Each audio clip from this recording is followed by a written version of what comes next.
Hello दोस्तों, मैं हूं निखिल कुमार और इस वीडियो में मैं आपको अपनी प्रीवियस ईयर क्वेश्चंस को सॉल्व करने की स्ट्रैटेजी बताने जा रहा हूं। मैंने सितंबर जेईई मेंस के लिए किस प्रकार से प्रीवियस ईयर क्वेश्चन को सॉल्व किया था ताकि मेरे 43 मार्क्स इंक्रीज हुए जनवरी से लेकर सितंबर मेंस के बीच में। मैं ये स्ट्रैटेजी आपके साथ शेयर करने जा रहा हूँ। और वीडियो को शुरू करने से पहले मैं ये बोलना चाहूँगा कि मैंने अपने पिछले वीडियो में बोला था कि मुझे बायोटेक मिल जाए तो ज़्यादा अच्छा रहेगा, बट मैं आपको बताना चाहूँगा कि मैं अपने डिसीजन से बहुत खुश हूँ।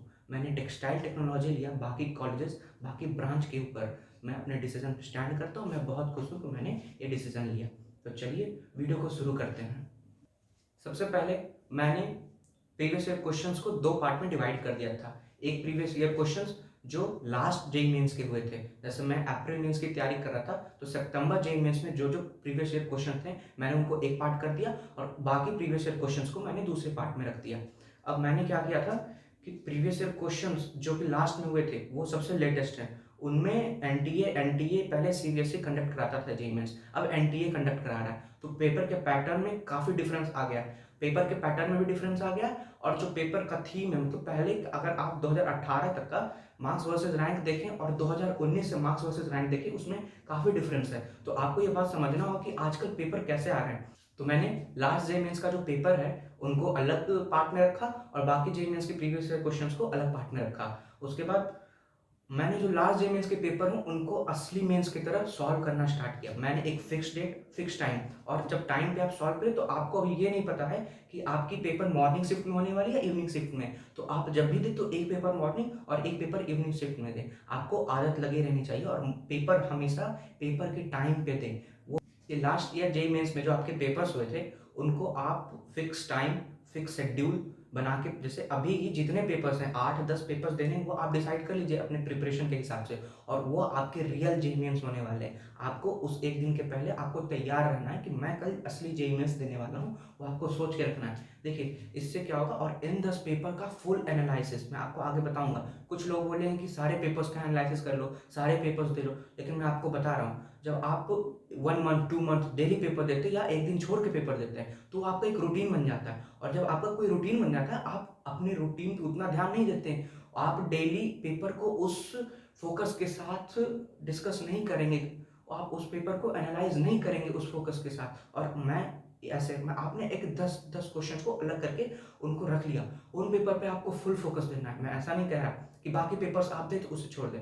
इन पेपर्स की एक एक लाइन, जैसे बच्चे क्या करते हैं, कभी तुक्के से कोई क्वेश्चन सही हो गया तो उसको वो सही में काउंट करते हैं और उसका एनालिसिस नहीं करते। बट नहीं, इसमें जो क्वेश्चंस आपके सही हो गए, जो तुक्के से सही हो गए, जैसे किसी कोई इंटीग्रेशन का क्वेश्चन है, आपने डिफरेंशिएट करके पेपर में निकालने, पेपर में आपको मार्क्स लाने कैसे भी लाने, बट जब उसका एनालिसिस करना है तो आपको प्रॉपर रिजल्ट, आपको वो प्रॉपर सॉल्यूशन आना चाहिए कि उसका प्रॉपर सॉल्यूशन क्या है। तो इस बात पे आप फुल फोकस रखिएगा। एक एक हर एक ऑप्शन, चारों ऑप्शन आपको क्लियर रहने चाहिए कि कोई ऑप्शन क्यों नहीं होगा और कोई ये जो आंसर वो ऑप्शन क्यों होगा। उन 10 पेपर्स को आपको फुल एनालिसिस करना है। और पेपर देने से पहले आपको ये सोचना है कल जेईई मेंस है, तो आपने जैसे कई बच्चों ने केमिस्ट्री एंड एवरीडे लाइफ को छोड़ के रखा है कि मैं लास्ट में करूंगा। भाई मैं बता रहा हूँ वो लास्ट कभी नहीं आता। आपका पेपर निकल जाएगा और आप पता चलेगा आप केमिस्ट्री एंड एवरीडे लाइफ पढ़ा ही नहीं।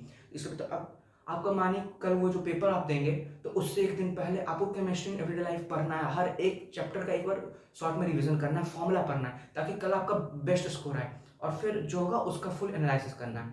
अब पार्ट 2 जो पेपर है उसमें मैं तो सजेस्ट करूंगा, अभी अगर आपका फुल प्रिपरेशन है तो आप पेपर देना स्टार्ट कर देंगे अभी, तो मैं सजेस्ट करूंगा कि एक दिन गैप करके आप डेली पेपर दे सकते हैं अगर आपका फुल प्रिपरेशन है। तो अभी टोटल अप्रॉक्स 50 डेज है तो आप 25 पेपर्स तो आराम से दे सकते हैं। तो अगर मैं कहूँ तो एनटीए पेपर बनाता है तो उस हिसाब से 2019 से लेके अब तक टोटल 32 पेपर्स हो चुके हैं और आपका मेन फोकस इन 32 पेपर्स पर रहना चाहिए। आप मार्क्स वर्सेस रैंक जाके देखिए इन पेपर्स का और पहले के पेपर्स काफ़ी डिफरेंट है। तो आपको अपना प्लान, आपको अपनी स्ट्रैटेजी इस हिसाब से बनानी। एनटीए आपको आपसे करवाना क्या चाहता है। अब एनडीए आपको थोड़ा इजी क्वेश्चन मिलते हैं, आप मार्क्स हाई जा रहे हैं तो आपको स्पीड बढ़ानी होगी, आपको अपने स्पीड को इंक्रीज करना होगा। तो 2019 के जो पेपर्स हैं और 2010-20 के जो फर्स्ट मेंस के पेपर हैं उनको आप सेक्शन 2 में रखिए और उनको आप पेपर देते रहिए। जिनका पूरा प्रिपरेशन है एक दिन के गैप में दीजिए, जिनका कम है थोड़ा 2 दिन के गैप में दीजिए, और जिनका और कम है 3 दिन के गैप में दीजिए। बट अब टाइम आ गया कि हर 3 दिन में आपको पेपर देना होगा। आप क्योंकि अब आप सब चीज़ नहीं पढ़ सकते 2 मंथ में। आप पेपर देने से आपको अपनी कमियों के बारे में पता चलेगा। और जैसे कहते हैं ना, फेलियर से ही आप सबसे ज़्यादा सीखते हैं। तो आप जब गलती करेंगे उससे ही सबसे ज़्यादा आप सीखेंगे। तो इसलिए उसका एनालिसिस भी करिए। आप अगर कर सकते हैं जैसे इंडियन पेपर्स का, तो बहुत अच्छा। लोग जो कहेंगे कि हाँ सबका करो, बट मैं बता रहा हूँ नहीं होता। इसलिए मैं बता रहा हूँ कि अगर आप सबका कर रहे हैं तो बहुत अच्छा, लेकिन अगर नहीं हो पा रहा है तो इन 10 पेपर्स पे फुल फोकस करना है। आपको इन 10 पेपर का एक-एक ज्ञान आना चाहिए। ये आ चुके पेपर्स हैं और जस्ट आपसे एक पेपर पहले आया है। कहीं ऐसा नहीं कि 1979 में आया था। तो ये आपने अभी 2021 में दे रहे हैं, 2021 में आप दे रहे हो, 2020 में ये पेपर्स आए थे। यही मैं कहना चाहूँगा। और अब कुछ बच्चों का प्रिपरेशन है, तो मैं उनको कहूँगा अगर आपका कोई चैप्टर वीक है ना, तो आप अब फुल फोकस करें सिर्फ प्रीवियस ईयर क्वेश्चन सॉल्विंग पे। सिर्फ और सिर्फ प्रीवियस ईयर क्वेश्चन, और उसमें आप 2019 के पहले के पेपर्स लगाइए, और उसमें भी टाइम लिमिट दे के लगाना है। मैं तो कहूँगा कि अब आप 5 क्वेश्चन एक्स्ट्रा सॉल्व करिए उसी टाइम लिमिट में, क्योंकि घर में और पेपर में मैं बताऊँ काफ़ी डिफरेंस होता है। प्रेशर झेलना काफ़ी डिफरेंस होता है।